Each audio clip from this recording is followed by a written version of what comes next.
क्या होता अगर डॉक्टर स्ट्रेंज अपने हाथों के बजाय अपने दिल को खो देता।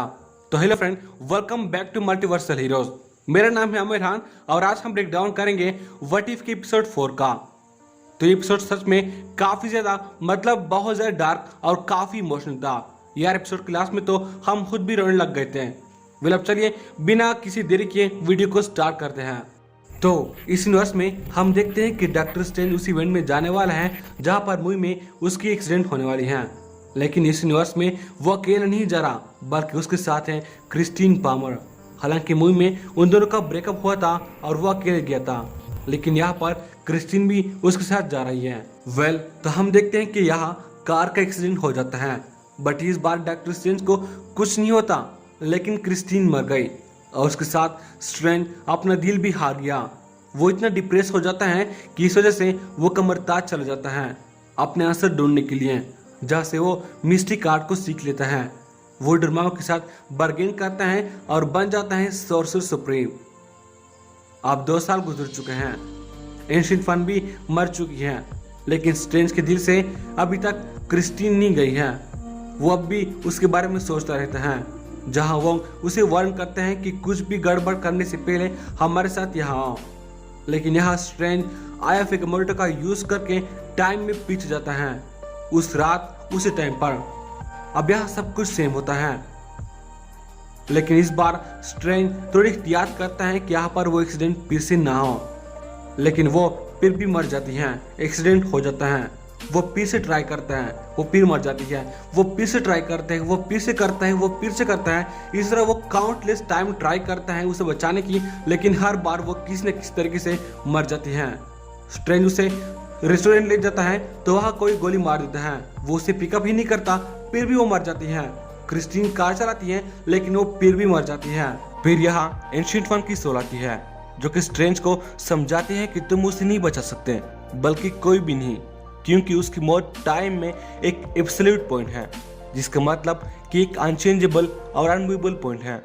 अगर उसकी डेथ ही नहीं होगी तो तुम कभी भी डोरमामो को नहीं हरा सकते और ना ही कभी सोर्स सुप्रीम बनते हैं। अगर तुमने उसकी मौत को हटा दिया तो तुम्हारी जर्नी कभी स्टार्ट ही नहीं होगी। और ये बात सच है, क्योंकि अगर क्रिस्टीन की मौत ही नहीं होगी तो यहाँ पर डॉक्टर स्ट्रेंज कभी भी एक सोर्स सुप्रीम नहीं बनते हैं, और यहाँ पर वो फिर टाइम ट्रेवल कैसे करके वापस आ सकते थे। तो ये इम्पॉसिबल है। बट स्टीफन ये नहीं मानता। एंशिएंट वन उसे रोकने की हर कोशिश करती है और उस पर हमला भी करती है, बट स्ट्रेंज टाइम स्टोन का यूज करके टाइम में बहुत पीछे जाता है, जहां वो काग्लियोस्ट्रो की खोई हुई लाइब्रेरी को ढूंढ रहा है। अब वो इसलिए क्योंकि काग्लियोस्ट्रो जो है वो मार्वल कॉमिक में पास्ट का एक बहुत ही बड़ा सोर्स रह चुका है और उसे पता है कि वो एब्सोल्यूट पॉइंट को कैसे तोड़ सकते हैं, और उसने अपनी सारी नॉलेज बुक्स में लिखी है, जिसको यहाँ डॉक्टर स्ट्रेंज ढूंढ रहा है। यहाँ स्ट्रेंज एक आदमी से मिलता है जो कि उसे अपने नाम ओबेंग बताता है कि वो इस लाइब्रेरी का प्रोटेक्टर है। अब मजे की बात यह है कि कॉमिक्स में काग्लियोस्ट्रो का ओरिजिनल नेम ओबेंग ही था।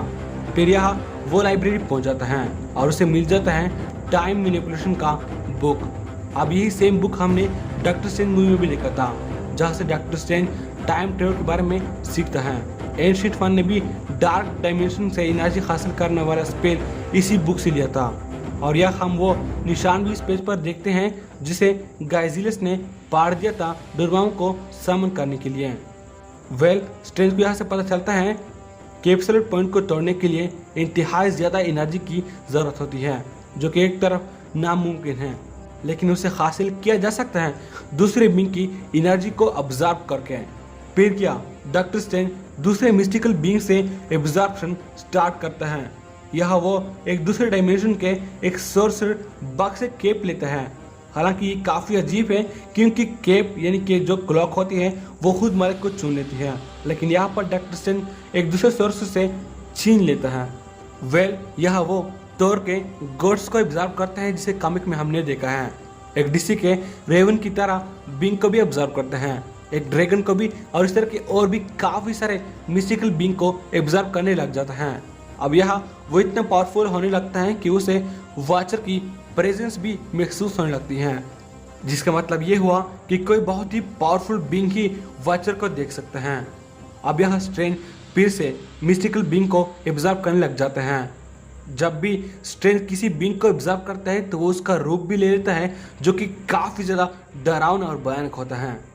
फिर अब यहाँ स्ट्रेंज इस तरह अनलिमिटेड बींग को ऑब्जर्व करते हैं और काफ़ी सारी सेंचुरीज बीत जाती हैं। और यहाँ लास्ट में हम देखते हैं कि यहाँ पर उन्होंने हाइड्रा चैंपियन या फिर उसकी तरह एक बींग को समन किया है और उसके बाद उसे भी ऑब्जर्व कर लेते हैं। इसके बाद हमें पता चलता है कि इस यूनिवर्स में एक डॉक्टर स्ट्रेंज नहीं बल्कि दो हैं, दोनों एक ही है लेकिन हाफ हाफ। और वो इसे कि जब एंशिएंट वन स्ट्रेंज को वन करने आई थी तब उसने डार्क डायमेंशन की पावर से उस वक्त स्ट्रेंज को दो डिफरेंट टाइमलाइन में स्प्लिट किया। और अब एक यूनिवर्स में दो डिफरेंट टाइमलाइन हैं, जिसमें से एक टाइमलाइन में तो हमारा ये इवल डॉक्टर स्ट्रेंज है जो कि दूसरे मिस्टिकल बींग को ऑब्जर्व कर रहा है सेंचुरी से, और दूसरा हमारा अच्छा डॉक्टर स्ट्रेंज है क्योंकि उस रात उसने टाइम ट्रेवल नहीं किया। और अब इवल डॉक्टर स्ट्रेंज की वजह से रियलिटी की फैब्रिक टूट रही है और सब खत्म हो रहे हैं। सब लोग यहाँ पर धीरे धीरे करके खत्म हो रहे हैं। इसलिए अच्छे वाले डॉक्टर स्ट्रेंज को बुरे वाले को रोकना होगा कि वो एब्सोल्यूट पॉइंट को रिवर्स ना करें, वरना ये पूरा यूनिवर्स खत्म हो जाएगा। इवल डॉक्टर स्ट्रेंज या फिर कहूँ कि डॉक्टर अरमानी हमारे अच्छे डॉक्टर स्ट्रेंज को अपने पास बुलाते हैं और उसे कहते हैं कि हमें एब्सोल्यूट पॉइंट को रिवर्स करना होगा क्योंकि मैं खाफ हूँ और तुम भी, इसलिए अगर हम दोनों एक हो जाएं तो हम क्रिस्टीन को बचा सकते हैं। लेकिन अच्छा वाला स्ट्रेंज मना करते हैं कि हम उसे नहीं बचा सकते हैं, नहीं तो पूरी यूनिवर्स खत्म हो जाएगी। और यहाँ शुरू होती है good versus evil doctor strange की फाइट, जो कि सच में काफ़ी ज़्यादा एपिक, ऑसम और अमेजिंग थी। यह वोंग ने अच्छे वाले स्ट्रेंज पर विशांति गार्डियन का स्पेल किया था, जिसकी वजह से इवल डॉक्टर स्ट्रेंज उसे ऑब्जर्व नहीं कर सकता। हम यह दोनों स्ट्रेंज के क्लोक या फिर केप के बीच का फाइट भी देखते हैं, जो कि ज़बरदस्त था। दोनों स्ट्रेंज में लड़ाई जारी रहती है। आखिर इवल डॉक्टर स्ट्रेंज अच्छे वाले से उसका स्पेल हटा देता है और लास्ट में उसे भी ऑब्जर्व कर लेते हैं और वो कंप्लीट हो जाता है और मोस्ट पावरफुल बन जाता है। और फिर वो क्रिस्टीन को बचा लेता है क्योंकि अब यहाँ पर उन्होंने एब्सोल्यूट पॉइंट को रिवर्स कर लिया है। लेकिन यहाँ हम ये भी देखते हैं कि अब डॉक्टर स्ट्रेंज पूरी तरीके से एक मॉन्स्टर की तरह दिख रहा है। वो काफ़ी भयानक हुआ है क्योंकि यहाँ पर उन्होंने इतने सारे मिस्टिकल बींग को ऑब्जर्व कर लिया था, तो उन सब का मतलब कुछ तो असर होगा ना। क्रिस्टीन जिंदा होकर कुछ भी समझ नहीं रही है, वो डॉक्टर स्ट्रेंज से डर रही है और साथ ही में अब वो भी खत्म हो रही है इस रियलिटी की तरह, क्योंकि अब वो भी इस रियलिटी का पार्ट है, तो वो भी स्केटर हो रही है। और साथ ही में यूनिवर्स भी अब पूरी तरीके से खत्म हो चुका है, थोड़ा सा ही बचा है। डॉक्टर स्ट्रेंज भी अब पूरे तरीके से काफ़ी डर रहा है कि यहाँ पर क्रिस्टीन भी मर रही है, पूरा यूनिवर्स भी खत्म हो रहा है और ये सब सिर्फ उसकी वजह से हो रहा है। वो सब एहसास हो रहा है और यहाँ पर वो वॉचर को आवाज़ लगाते हैं कि मुझे पता है कि तुम यही हो, मैं तुम्हारे बारे में पढ़ा है और मैं तुम्हें महसूस किया हूँ, तुम ये सब रोक सकते हो, इसलिए इसे रोको।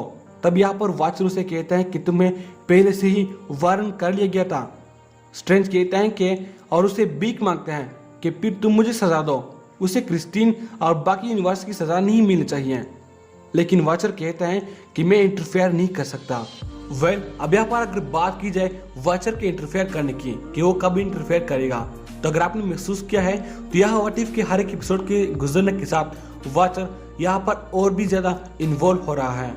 वो पहले एपिसोड में थोड़ा नजर आया, फिर थोड़ा और इस एपिसोड में तो उन्होंने डॉक्टर स्ट्रेंज से बात तक कर ली, जो कि जाहिर बताता है कि आगे जाकर मल्टीवर्स को बचाने के लिए वो इंटरफेयर कर सकते हैं। सभी हीरो को एक साथ लाकर वो चला जाता है उसको वहीं पर छोड़कर, और यहाँ ये यूनिवर्स पूरी तरह खत्म हो जाता है और सिर्फ एक छोटा सा पॉकेट डायमेंशन रह जाता है जिसमें सिर्फ क्रिस्टीन और डॉक्टर स्ट्रेंज हैं। लेकिन अब क्रिस्टीन भी खत्म हो जाती है और डॉक्टर स्ट्रेंज इस पूरे यूनिवर्स के अंधेरी में अकेला बींग रह जाता है। तो ये एपिसोड काफी ज्यादा डार्क और काफी इमोशनल था। लास्ट में तो हम खुद भी रोने लग गए थे सच में। आपको कैसा लगा? और साथ में अगर आपने अभी तक ये वीडियो देखी है तो इसलिए पहले तो थैंक यू, एंड दूसरा आपसे एक सवाल है कि इस एपिसोड में आयरन मैन 1 और 2 में की एक कैरेक्टर की केमियो हुई है, तो कौन है वो? जवाब बताइए और सही जवाब देने वाले हजरात को नेक्स्ट वीडियो में शाउट आउट दिया जाएगा। वैसे आज के एपिसोड का मतलब आज के हमारी इस वीडियो का टोन यानी कि बोलने का अंदाज थोड़ा सा डिफरेंट था, क्योंकि यहाँ पर ये काफ़ी सा इमोशन था और थोड़ा सा एक्सप्लेन वगैरह करना था, तो इसलिए। तो आपको कैसा लगा कमेंट सेक्शन में ज़रूर बताइएगा। साथ ही में अगर अभी तक चैनल को सब्सक्राइब नहीं किया है तो यार किसका वेट कर रहे हो, जल्द से चैनल को सब्सक्राइब करके घंटी पर प्रेस कर दो और हम आपको मिलेंगे हमारे नेक्स्ट वीडियो में। तब तक के लिए टेक केयर, बाय बाय।